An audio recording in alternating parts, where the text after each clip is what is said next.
I want to show you how a fascial restriction massively affects your pelvic floor, and in our opinion, how to address it without torturing the poor pelvic floor, but balancing out the whole system. So let's go ahead and create a myofascial restriction so you can see the distortion in the muscles and the connective tissue, and imagine how that is affecting all the way down into the pelvic floor. So if I'm going to torture Aaron again and pull him, right? And I'm going to create just a restriction at the lateral leg here. And you can see that we've got this pull of muscles connected to, and this connects all the way into the pelvic floor because it affects also your hip rotators, which literally interdigitate into your pelvic floor.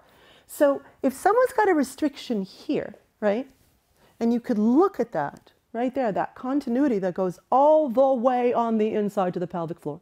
And they're exhibiting chronic pelvic pain syndrome, prolapse symptoms, and many other diagnoses that can be given to any kind of symptoms of pain and dysfunction here.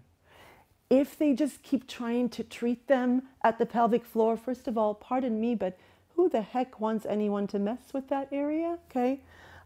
If they keep treating that poor pelvic floor, but ignoring the fact that the whole person's system is adapting, no amount of pelvic floor treatment, strengthening, release, etc., is going to resolve things unless I look at the system, I open up where I see the restriction, I balance things out, and all of a sudden, everything balances out through the pelvic floor.